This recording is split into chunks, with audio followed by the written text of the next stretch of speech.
Okay, gentlemen, let's keep going ahead. From? From Priestley's entrance, dozing in his chair, he straddles awake. The wind cue, I guess. Yeah. Can you see it? Yeah. Should we just start with light shift? Light shift.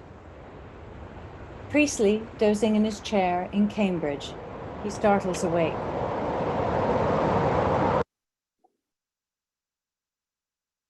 Best days of my life. Oh, that wind, month upon month, it scoured us clean. Clarity. Intensity. He opens a tattered journal and begins to read. The 1st of March, 1912. 10 degrees of frost with a full gale blowing round the clock. The Terra Nova is now a week overdue.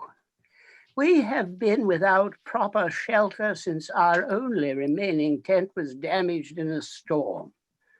One might survive an Antarctic winter with proper clothing and rations, but after 3 months of summer sledding, our supplies are down to a nub.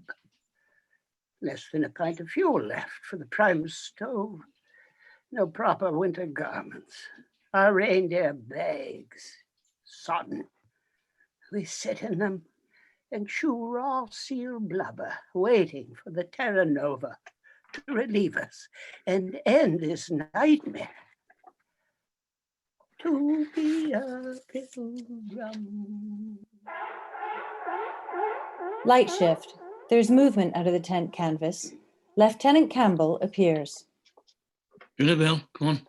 Get a move on. Rise and shine, the day is fine. Surely. Dickerson, may we have a report, please? Dickerson appears from beneath the tarp, looks around. I'm not dressed for this. He comes to his feet. He's in ragged summer sledging gear. Campbell clambers out of his sleeping bag, does a little warm-up dance, and moves to stand with Dickerson. Fuzzy nothingness, sir. Ice blink. As you say, sir. Did you hear that? Fetch a killing stave. Aye, aye, sir. Dickerson re-enters the tent. Campbell moves to a fully loaded sledge. He tries to loosen off a knot, but the cold hurts his hands. I can't manage the knot. Fetch us some tea. Dr. Levick? Yes, sir. Levick's head appears from the tent. Browning status, please. A moment, sir. Levick disappears from view. Campbell watches Dickerson untie the knot with bare hands. I don't know how you do it, Dickie. Oh, please, for everything in this place, sir. Your hands. Oh, I'm growing claws, sir. Levick reappears. Badly dehydrated, sir. I'll brew him some tea with extra sugar and give him a quarter of a biscuit. Yes, sir. The day bag seems to have gone missing, sir. Impossible. No, I lashed it right here. Well, then it must be there. It was blowing a hurricane when I stowed it, sir. Resecure the sledge. We will sort that one out later. We've got a work cut out for us here, Dr. Levick. No one is feeling particularly fit and we're about to lose the light. You understand my concern? Completely, sir. I have no wish to further weaken the man. I'll see what I can do. Levick disappears from view. Mr. Priestley? Priestley's eyes pop open. He sits up in his chair in Cambridge. Sir? We must build a weather wall for the food cache. Absolutely vital. Did you hear that, Abbott? Yes, sir. Room for 80 penguin and 50 seal. Abbott's head appears. We're staying.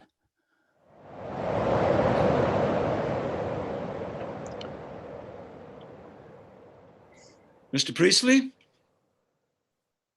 Sir? Are you with us? Oh, just daydreaming, sir.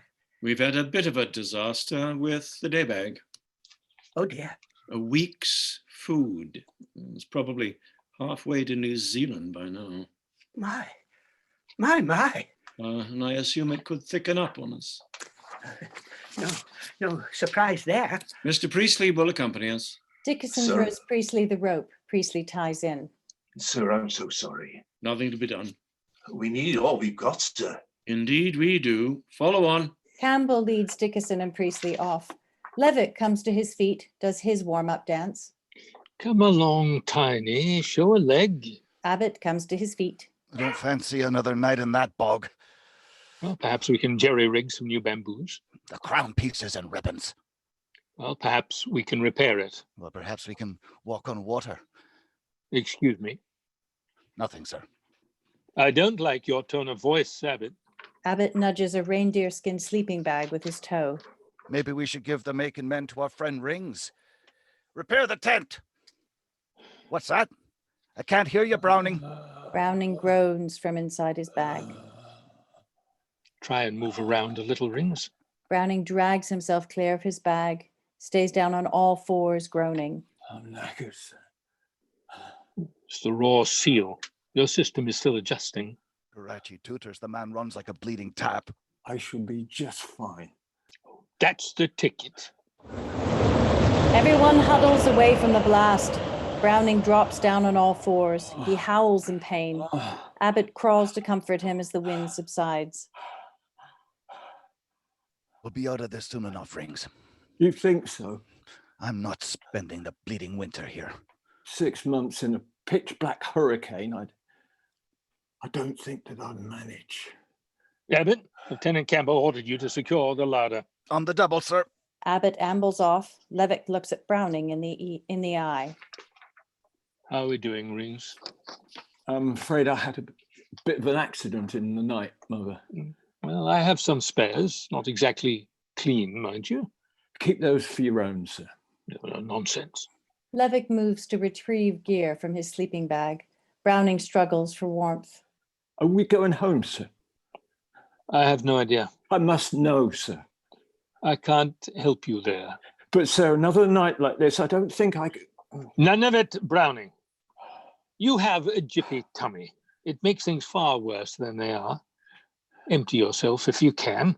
I'll fetch you some bismuth. They exit. Light shift. Campbell trudges on, leaning into the wind, secured by rope to Dickinson and Priestley. Campbell applies his telescope to the horizon. Come on, Mr. Weddle, come on. He's taunting us. Difficult seeing, sir. It's a blank page. Campbell lowers his telescope. Bugger be damned. We need a seal. Mr. Priestley, a word. Your Royal Navy, Priestley, a steady hand nonetheless. Oh, I do my best, sir. From now on, you are in charge of stores. We've lost a day bag. Men are dipping into rations, they're carting food around loose in their pockets. You must bring some rigor to the situation. Gunroom discipline, Mr. Priestley. Might Dr. Levick not feel I'm encroaching on his territory, sir? He has a pretty thorough understanding of nutrition. I don't think Dr. Levick has entirely grasped our situation. He distributed chocolate yesterday as if we had an infinite supply. Well, he was trying to lift the men's spirits, sir. Well, one doesn't achieve that by distributing stores that we shall need in 4 months' time. The men would finish off our rations in a week, if we let them. I want a rationing blueprint for 7 months. Is it beyond hope, sir? Sir, there. A black speck. On him. They exit. Browning scuttles on, moving in a low stoop, pants half off. The ship! The ship! Abbott enters and moves to join Browning. Where? There, a black speck out past the Dragowski. I don't see it. A smudge of smoke. Yeah, I think I see that. Yes, there! Yes! There! She must be running for cover. Levick has applied his monocular to the horizon. There's no ship. Back in your bags. Geo! Levick wheels and looks toward the vanishing point with his monocular.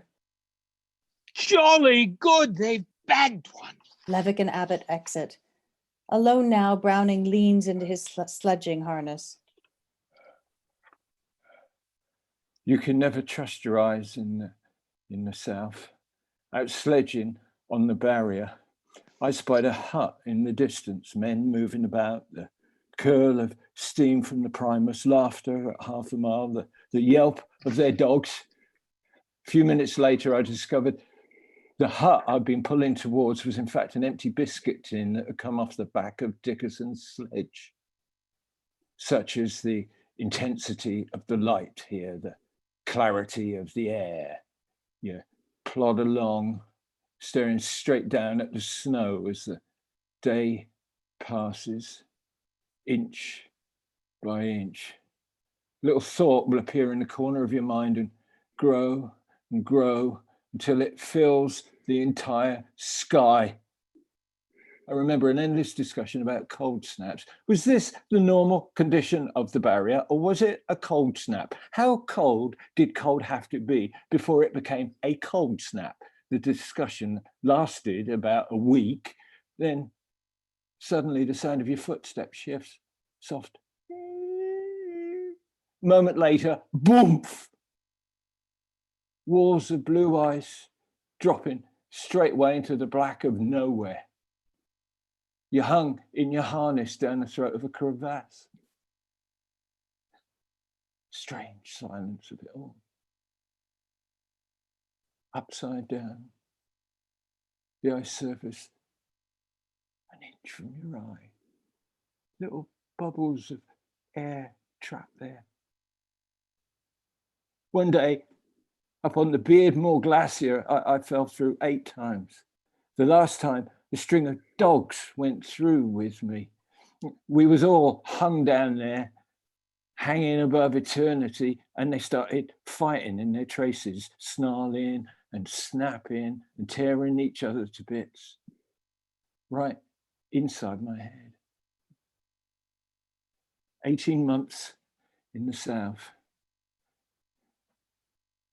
The riches of the place have begun to wear on me. I won't survive a winter here. I can't hold the food down. And this seal meat, I can't hold anything else. The little toe on my left foot's turned black.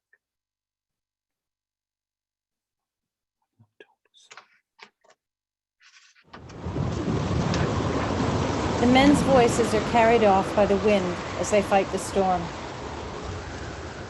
Dr. Levick? Here. Mr. Priestley? Mr. Priestley? Here. Dickerson? Sir. Abbott?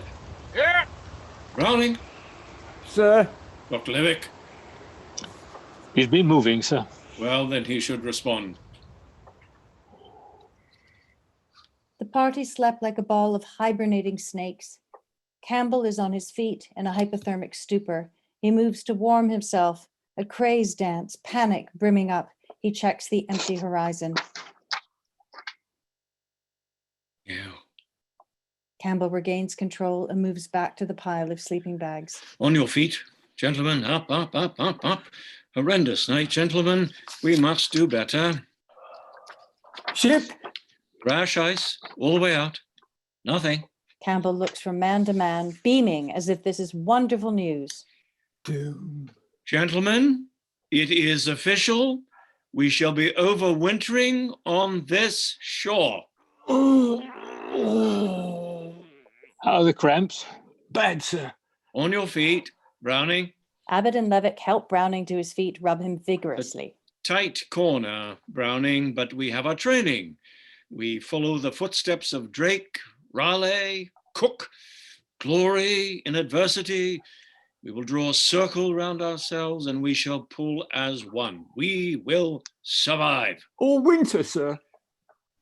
Browning. I cannot help myself, sir. You can. You must. Sir, I'm simply worried that if... We're all worried, but the energy that we use worrying could be put to a better use. Do you understand my meaning, Browning? I do, sir. Very well, then. I have been thinking.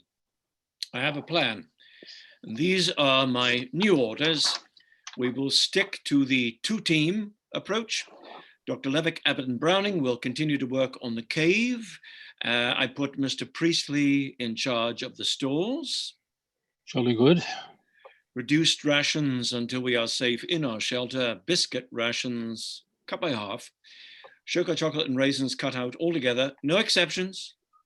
Dr. Levick, the front part of the drift is unstable, so you must dig further back into it before you enlarge the sleeping chamber. Dickerson, you and Mr. Priestley will patrol the ice front between here and Hell's Gate. How many animals do we have? 18 penguin and 15 seal. The penguins are moving north, so we'll need at least 50 more seals to see us through. I would have thought 40.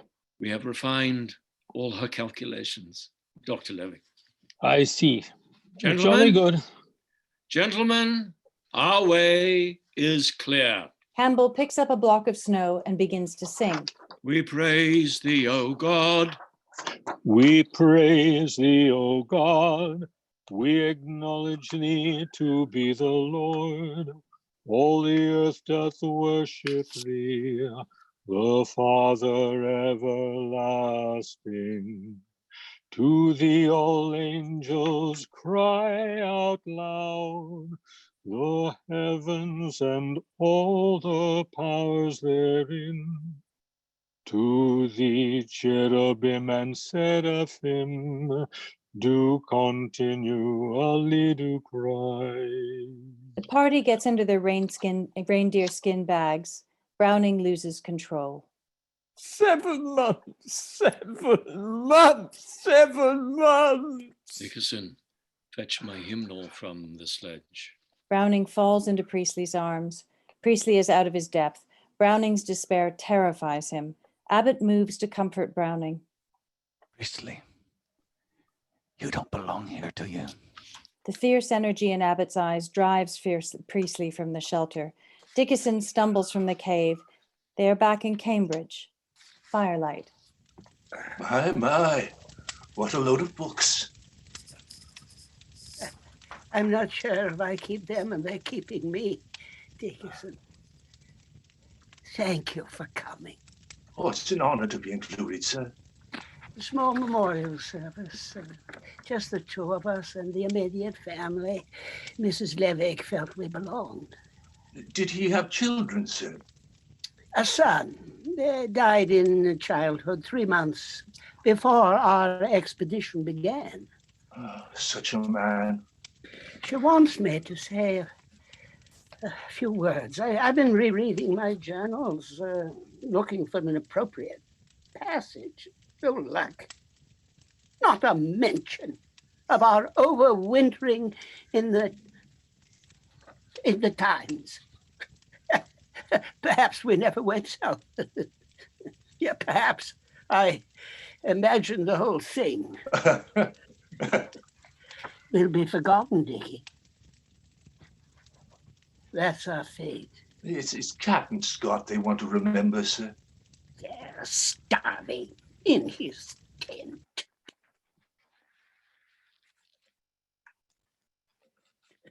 Well, here we are. So, I hear of your honors, Sir Raymond. the Cambridge has become a kind of home. And of your writings. I've not read the books, sir, but I know of them. Have you written about our time in the South, sir? Oh, sketching personalities was never my strong suit. I'm attuned to the testimony of things, Dickie. Huh? Old rocks. 600 million years ago, such and so happened. Human history? Much too recent to be of any consequence. Well, you could publish a journal, sir. Nothing there. Wall-to-wall decorum. I was too young, too caught up in the system. I couldn't see. Well, the title's easy, sir. 6 Men in an Icy Tomb. This is the tomb, Dickie. Kick, kick, kick. Time runs on.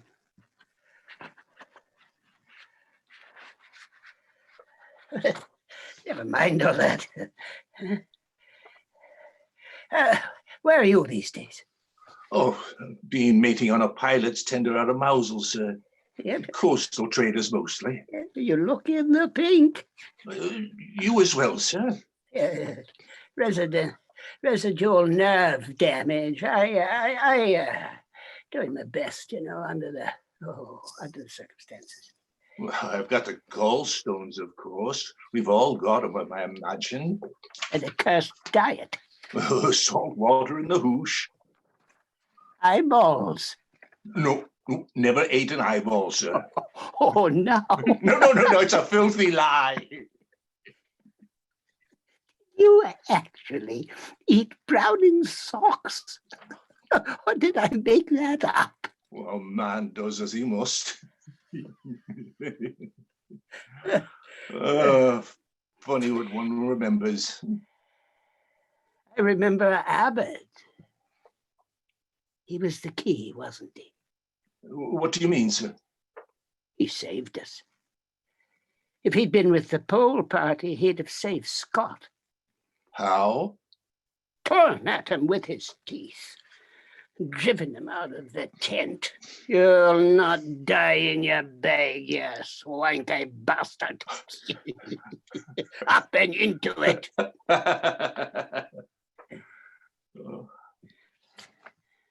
What do you remember?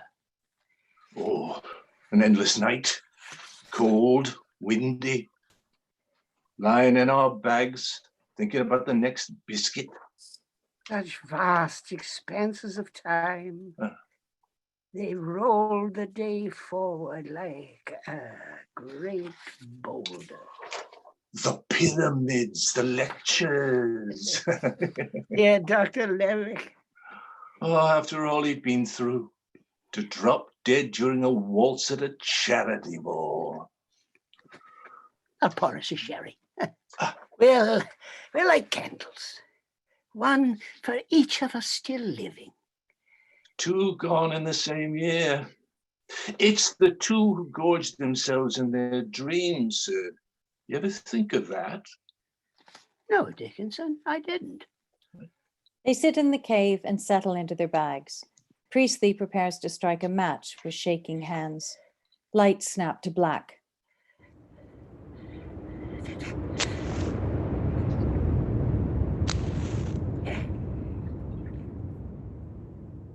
My fingers are shattered. Give over to Dickerson. He's got the surer hand in these matters. Oh, as you say, sir. Make us all happy, Doc. The match lights, revealing the snow cave. The reindeer sleeping bags are laid out, 3 to a side, the officers on one side, the men on the other. Dickerson holds his match to an OXO tin lamp held by Browning. The wick lights. Oh, look at that, will you? Just look at that. Bravo, Browning. You're in glory, boy. Strand of wick, safety pin, OXO tin. Bob's your uncle. Dickerson lights other lamps. Isn't the flame wonderful? Oh, I'm feeling warm already. Gentlemen, it is official. We are home. Abbott runs his hand around the curve of the ceiling. It's tight as a bull's arse. From this point onwards, Dickerson and Dickerson alone will handle the matches. We have sufficient, but we must be cautious. Smokers will use the lamps to light up after Mass. Right then. Abbott lights his fag, smokes. Mr. Priestley, if you could highlight the situation vis-a-vis the rations. I have apportioned half of our available supplies for over the next seven months. The rest of our provisions will be held in reserve for the return journey, the overland journey.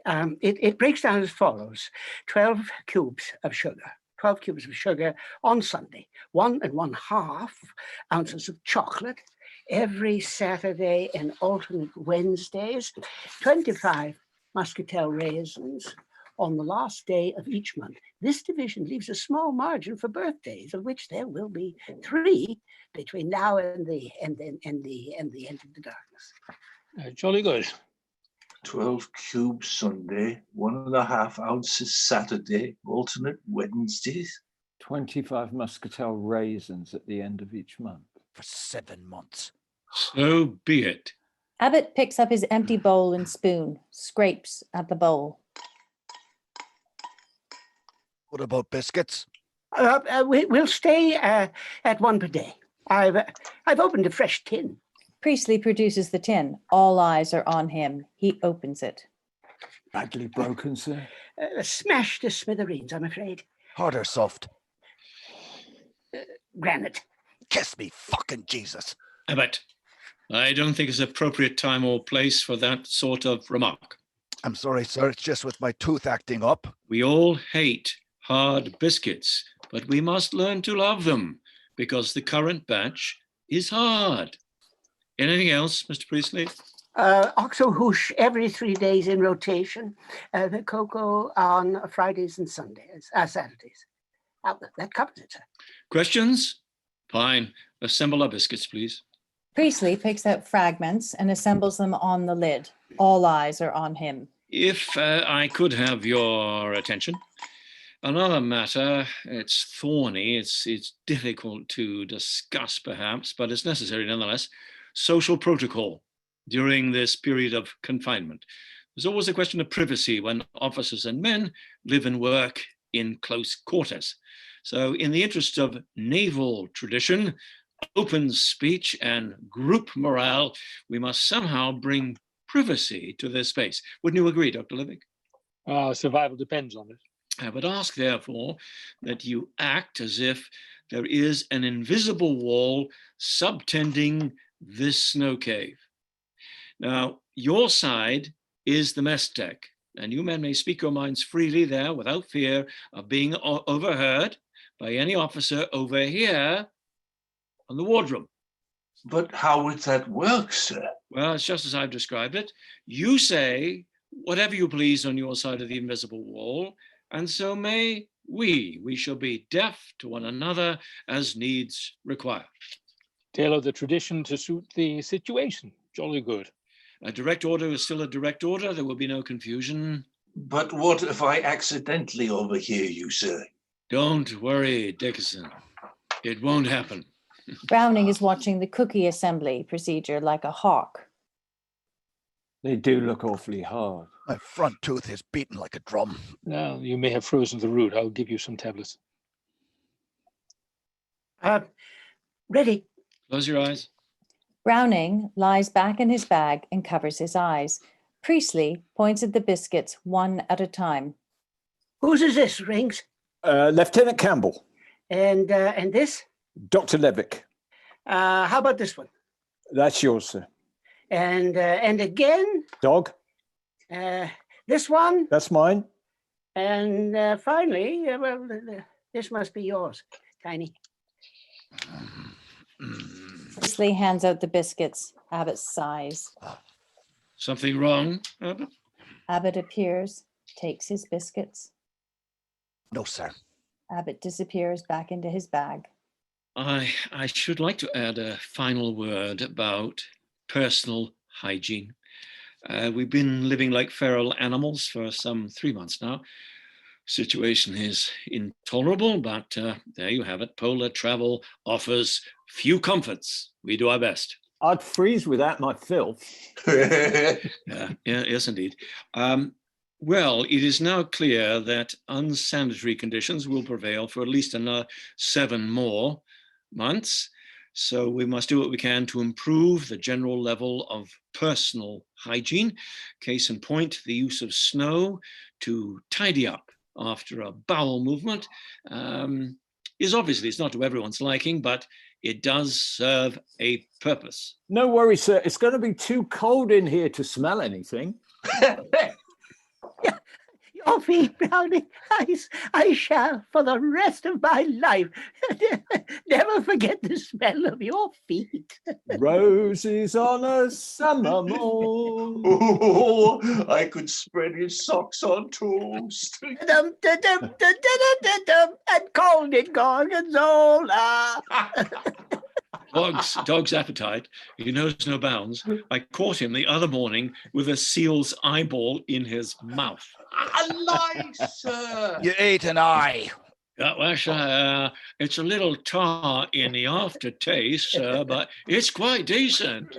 I should guard those socks with my life, Browning. He who would valiant be against all disaster.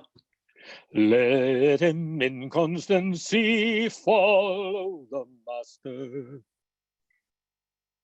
There's no discouragement shall make him once relent his first avowed intent to be A pilgrim. Excuse me, who is singing Pilgrim? Well, it's Pilgrim. Say it. Pilgrim. Pilgrim. Abbott? Pilgrim. That's a ticket. Well done, Tiny. Whoso beset him round with dismal stories. Do but themselves confound, his strength the more is. No foe shall stay his might, though he with giants fight. He will make good his right to be a pilgrim. Since, Lord, thou dost defend us with thy spirit, we know we at the end shall life inherit. Then fancies flee away. I'll fear not what men say. I'll labor night and day to be a pilgrim. Amen.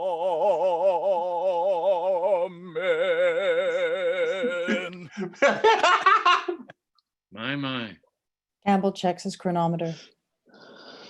Gentlemen, according to my chronometer, lamps should be out in half an hour. Opportune time, I should think, for everyone to bring his journal up to date. Campbell and the others set about writing in their journals. If you don't mind, Lieutenant, I'd like to slightly reposition the lamp. Go right ahead, Dr. Levick. Levick moves the lamp. It slips off the ledge and falls into Campbell's bag. Oh, dear God. Oh, I'm so terribly sorry, sir. There's a pint of seal oil. in the fur. Where else? I'm so terribly sorry, sir. Sleeping bag for sale. Abbott, your sense of humor frequently offends. I would ask you curb it. Yes, sir. And I'd like to see your face when you answer me. Abbott. Abbott sits up in his bag. He's crossed the line. Yes, sir. We were all in His Majesty's service, and none of that has changed. And I have no interest in booking a man under these conditions, but I will do as I must. I think we all prefer the man that we knew aboard the ship, Tiny, the strong, silent type. Wouldn't you agree, Mr. Priestley? Yes, sir. Abbott is staring at Priestley. He bares his teeth. Horrified, Priestley crabs back out of the cave. Abbott stands out of the cave with Browning. Don't start in on me about authority, Browning. You sound like a bloody parrot. Sound a ship's engine with gulls overhead.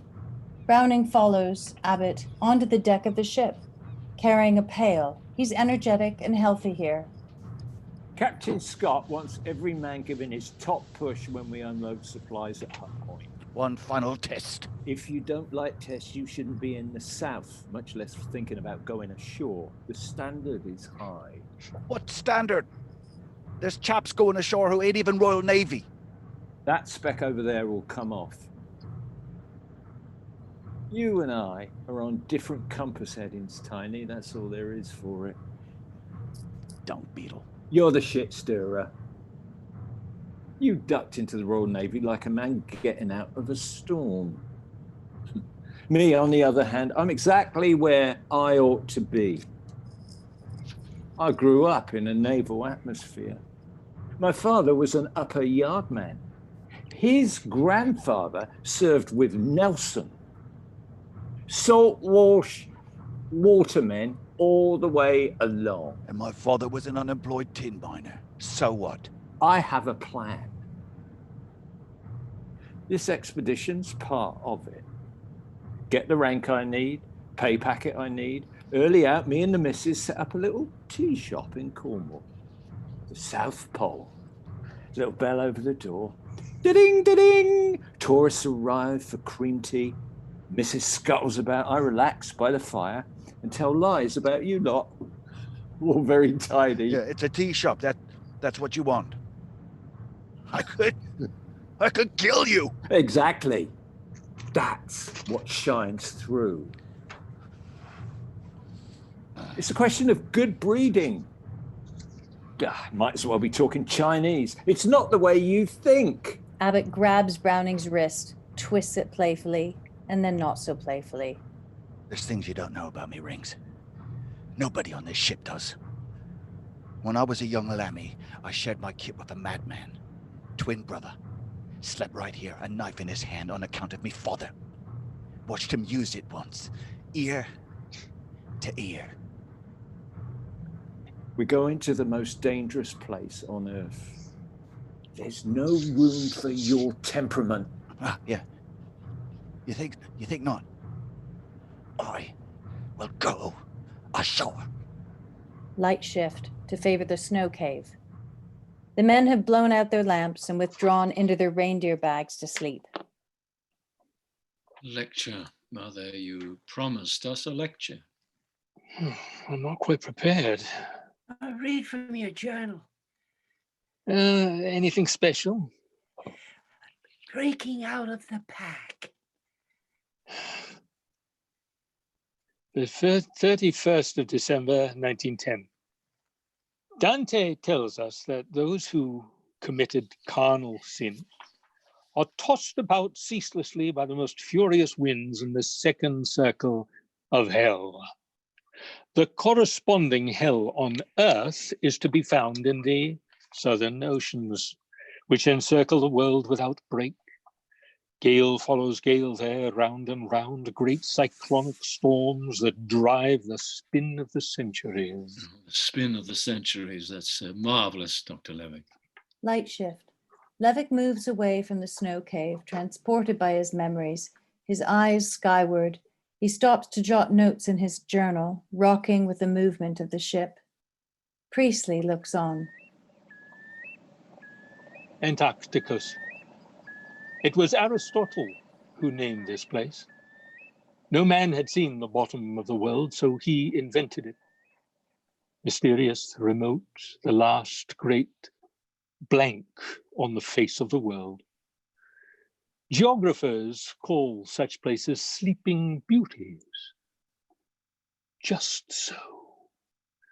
Danger and beauty entwined, world within world, a rapture both sacred and terrifying. Still awake, Lieutenant?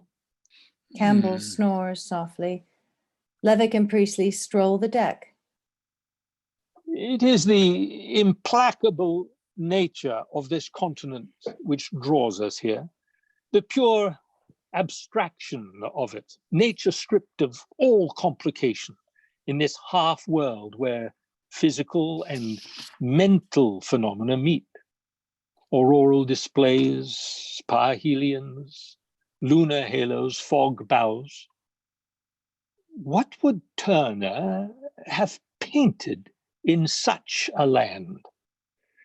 In the South, one is beyond the halo of art.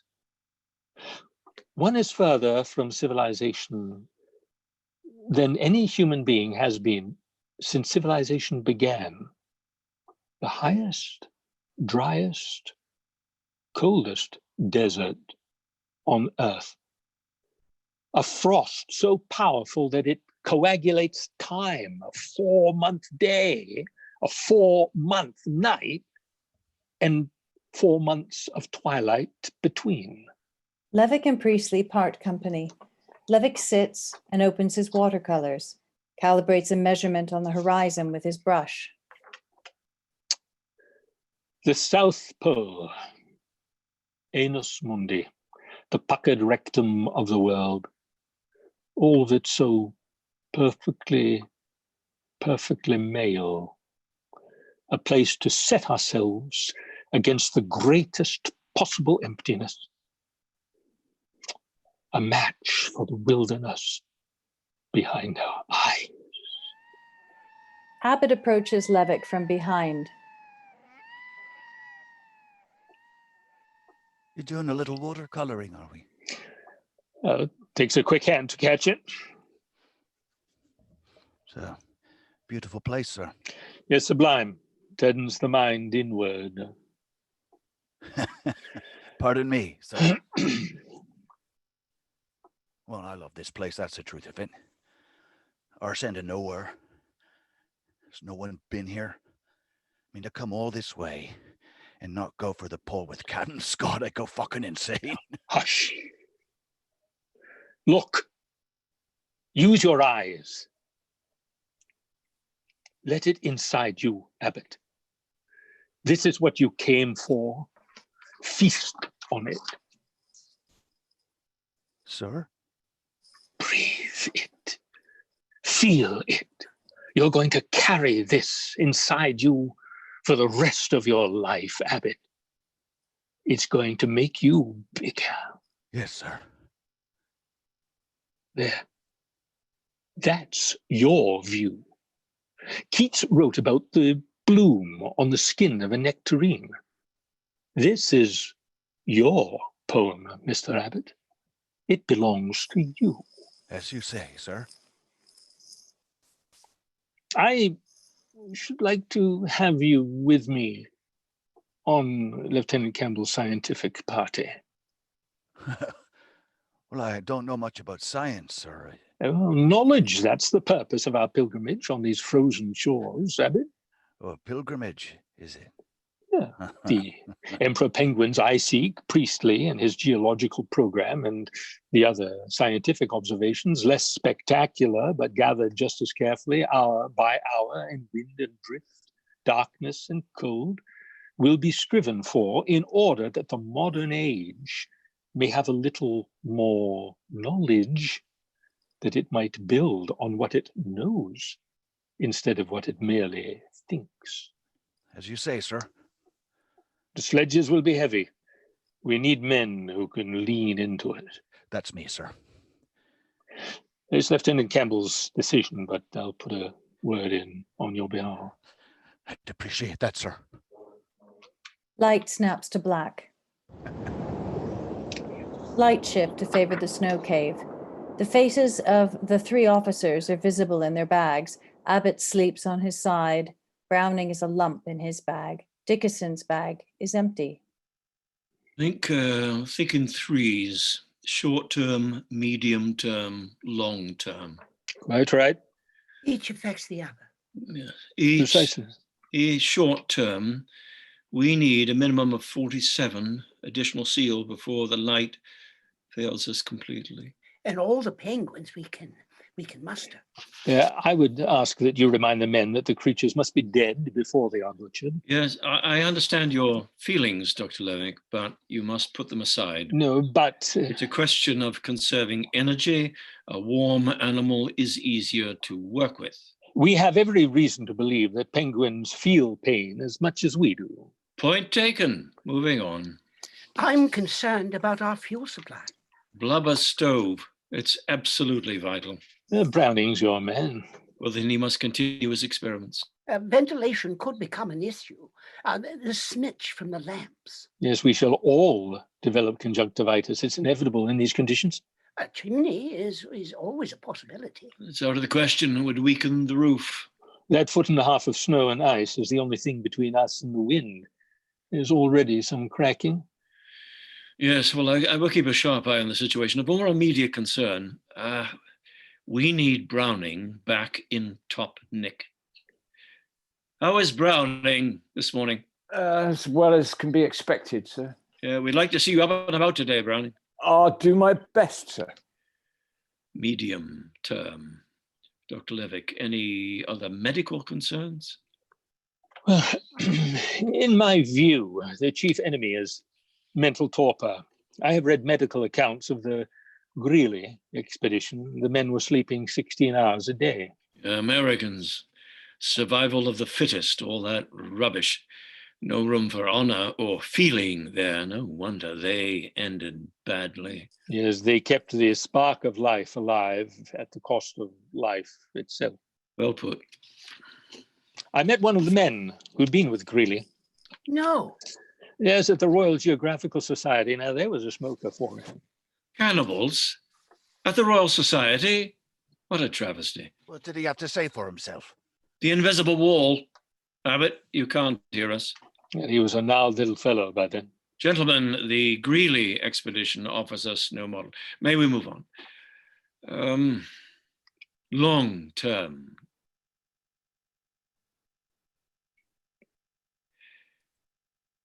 Issues, problems, reflections. More silence. The officers close their eyes. Browning opens his, a haunted stare. Campbell sits up, startled by something in his bag. He covers. It's too taxing to contemplate, sir. Dickinson enters the snow cave through the tunnel. Oh, it's blowing like stink. Pebbles whizzing round like musket shot. Couldn't make it to the anemometer, sir. Moderate gale. Oh, strong gale, sir. Levick makes a note in his journal. Campbell is restless in his bag. Something is bothering him. The cache was completely drifted over. We'll come back to long-term issues in due course. Abbott? Sir? Your food cache was a disaster. Well, it was double walled, sir. We'll go higher up the moraine. Make sure it's an easy path. We must be able to find it in whiteout conditions. What about helping Dickinson with the hoosh, sir? Dickinson, you do all the cooking until our stores are secure. Mr. Priestley, I want hoosh rations cut by half until our meat supply is secure. Abbott crawls out of his sleeping bag and heads for the tunnel. Dickinson is ready to chop up the frozen penguin with an axe. I need a proper chopping block, sir. Ruin the edge on this. Browning? Sir? Go to Hell's Gate Moraine. Pick up one of the empty crates we cached there. To Hell's Gate, sir? No, I can handle that, sir. I like getting ragged out. Browning needs a task. Off you go, Browning. But it's blowing 50 knots, sir. Come on, Browning. Up, up, up. Mind over matter. Aye, aye, sir. Browning follows Abbott out. Come on, Rings, I'll point you. Let the man manage himself. There is an uncomfortable pause. Campbell fidgets restlessly in his bag. Plato said that a good ruler is a reluctant man. Indeed. Yeah. Browning has allowed a condition of general weakness to cloud his thinking. Would you agree, Dr. Levick? To a degree. Campbell checks his chronometer. Yeah, we'll give him an hour and then brew up for Browning's return. Aye, aye, sir. Mr. Priestley, I should like you to find an appropriate station for the anemometer. Mr. Levick, we must strive to maintain continuity in our meteorological observations. An absolute must. Priestley exits the cave on his hands and knees. Bugger be. What's the matter? I've wet myself. I think has happened to all of us. You've had an episode? 2 nights ago. Seal makes the urine overly acidic. The kidneys can't retain that level of toxicity, which, coupled with our general exhaustion, results in involuntary micturition. I'm afraid I really can't put up with this. You must do something. Nothing to be done, unfortunately. 7 months in these clothes. Well, we'll just have to hope our systems adjust. Well, the stench. Your mind will have to adjust as well as your organs of digestion. The filth. You are a meticulous man, Lieutenant. Order is your watchword, cleanliness your obsession. And here we are. Mental strain, sir. We must nip it in the bud. Indeed. Was I wrong? to send the man out. Hell's Gate is almost a mile, 50 knots of wind. I'll go out after him, sir. No, will be necessary. Each man must be prepared to carry the weight of the group. It can't be any other way. Browning's example will lift us all. As you say, sir. Weakness spreads like a cancer. Dickie and I know these waters. Norway. You remember, Dickie? Oh. Light shift to Dickinson, filing his axe. The sound of a woman wailing. Oh. Campbell stumbles forward, tottering with drink. Dickinson. Yes, sir. Shh. A word. Sir? Difficult times. Oh. How are you, my man? Are you bearing up? I'm fine, sir. I shall be direct. Have you, by any chance, been talking to Mrs. Campbell? Careful, Dickie. I mean, she seeks allies. Divide my house against itself. Her strategy, you see. Oh. The other day, she asked me to stop the wind. I hear deepened voices. Empty space, incessant wind. That's what I like about the fjord country. The mists roll down the mountains. I hear Beethoven and she cries. Well, she wasn't making much sense, sir. Oh. It's a tactic, and that's what I think. There are nuances here that may escape you, Dickie. The larger shape, the context. Look at me. Dickinson looks at Campbell in the eye for the first time. I'm born into the thick of it. World is laid out before me like a great banquet.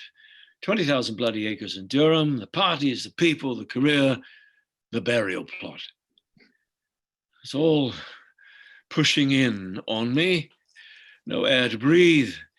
Enough, I said. This is a new century, a new country, new home. Let's turn the page. My point is that the woman knew who she was marrying. I am a seeker. I do not run away. I run towards. Oh. And she has threatened to do herself harm if I sail south with Captain Scott. I mean, this is once in a lifetime stuff. Thousands of people ready to sign up. School children all over Britain are collecting shillings. It's like turning down a chance with Drake or Raleigh. I mean, rather on the bloody thingy you're not. I mean, you don't disappear into the fog. Your destiny, sir. Honor and glory. I am drawing a circle round us, Dickie. Will you stand with me? To the end of time, sir. That's my man. Drink? Less said, soon as mended. Dickinson takes the flask and drinks. Suddenly, there are boys pulling off a stunt. I mean, it looks like it's a sure thing. We are going to plant the jack at the pole. We'll encounter some winds to fly it in down there, sir. Oh, God, you're a good man. Dickie, you hold a secret. We are going to the South Pole. We are the glass grate. Emptiness will be claimed by an Englishman. Light shift, snow squall. Campbell and Dickinson cling to each other for balance in a hurricane gust. Hold on. Get down. Can't see 10 feet. Browning crawls into view, fighting the same wind, dragging a wooden crate. He's bareheaded in a hypothermic stupor.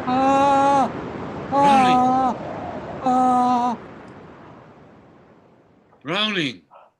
No cause we're alive, sir. Pull as one, sir. Where is your hat? Miracle, sir. God sent us a leopard seal. Where? On the floe edge. Sound asleep. I crept up on my belly. I killed him with my ski pole. Bravo, Browning. Oh, you're a hard man, Rings. Wait, that's not the end. When I gutted him, I found these.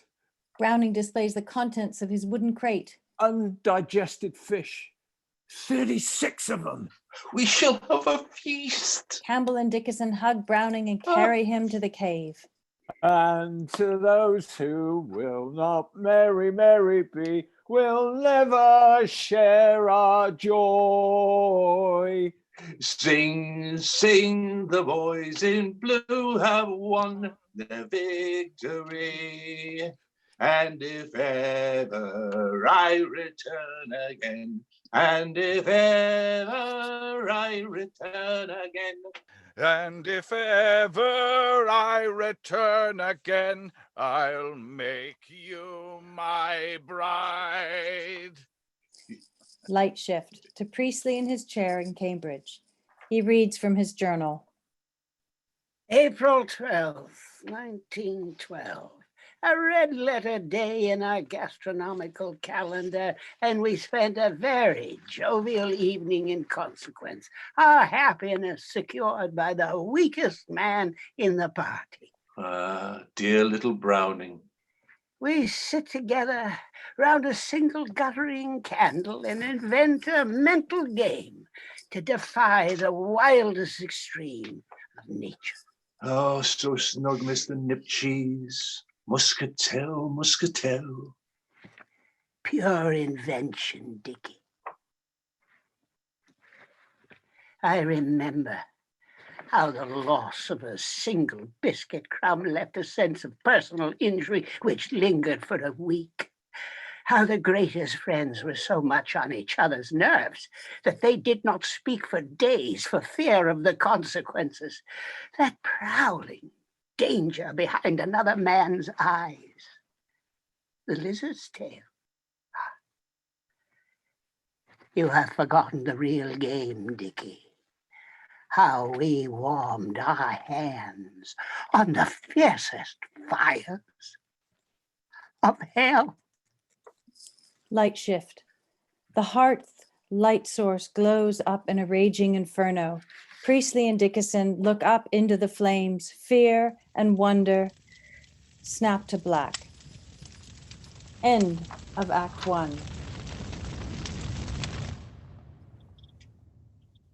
This evening's reading was performed by Greg Ellwand as Dr. Levick, Victor Ertmanis as Dickinson, Eric Peterson as Priestley, Julian Richings as Browning, Rick Roberts as Abbott, and R.H. Thomson as Lieutenant Campbell.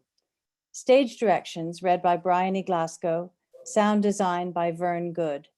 The performance was directed by Richard Rose and produced by playwright David Young, with special thanks to Margaret Atwood.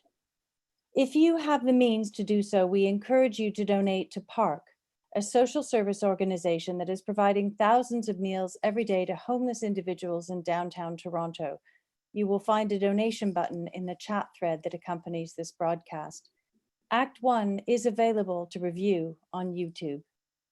We hope you will join us in the Ice Cave tomorrow evening at 7 p.m. for Act Two of Inexpressible Island.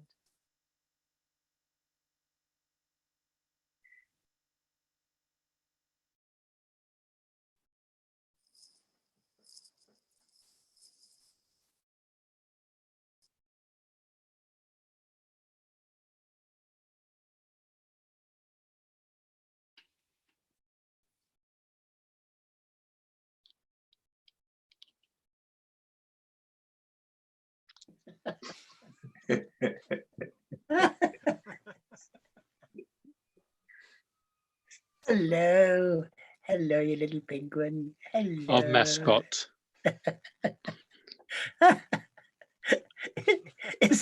Is